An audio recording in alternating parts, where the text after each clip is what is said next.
Everything is judged by appearance. What is unseen counts for nothing. If you are in the crowd, you are of no consequence, so you must stand out. The sixth law of power says, court attention at all costs. If you hate the spotlight, this is for you. We'll get to why this matters. I'll give you some historical context from the book and the lesson. In your career, for example, you want to attach a reputation, an image, a quality to your name that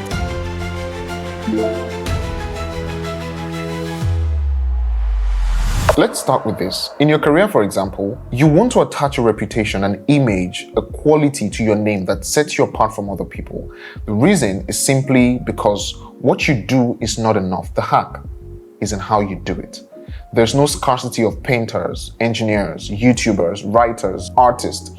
Whatever it is that you do is not necessarily scarce, but you can create a sense of scarcity by how you do it. In this law, Robert Greene explains that attention is a currency for respect and a tool that can help you achieve your goals. In this age of social media and internet businesses and artificial intelligence, everyone has access to everything and can do anything. So if you write, instead of just writing, you can be creatively upsetting, or artistic, or audacious, or blunt, or philosophical.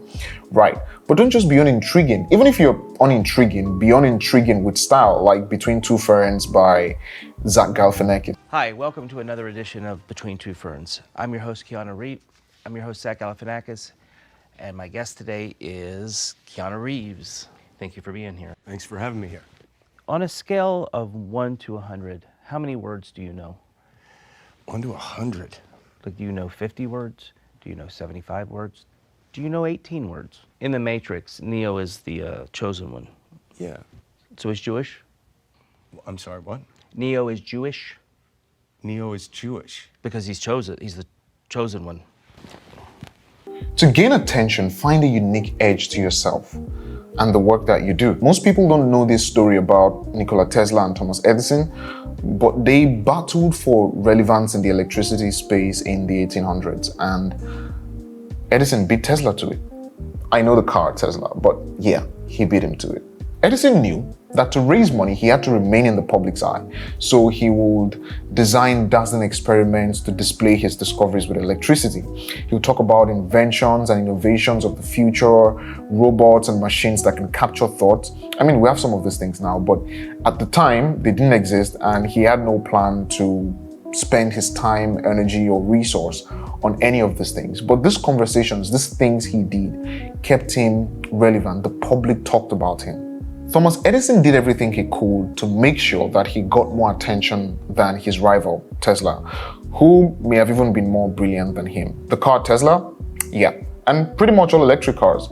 Nikola Tesla invented the technology that made them possible. In 1915, it was rumored that Edison and Tesla were to be joint recipients of that year's Nobel Prize. But Edison turned it down. Why? Well, it'll turn out that Edison was way more popular than Tesla at that time, and getting a joint Nobel Prize would only make them look like equals.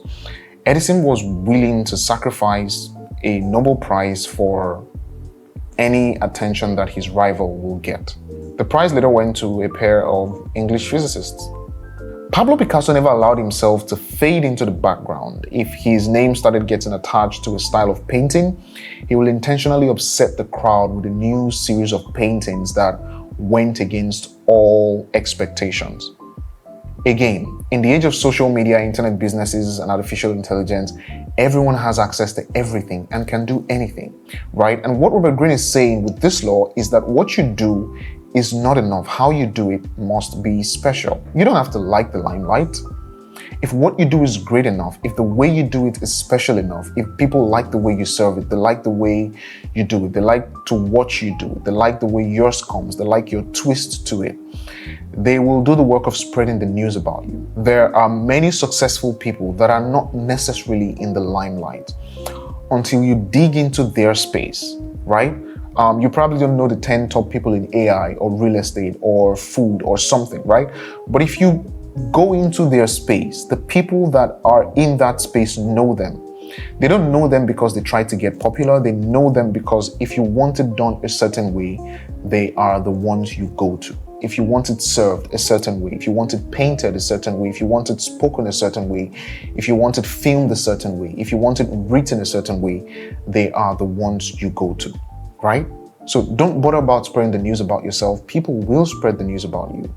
You just have to get good at what you do and have your twist to it. All right, that's the 6th law. I'm going over the 48 laws of power, law by law. If you've been following, you already know this. And if you hit subscribe right now, it means I will see you in the next law.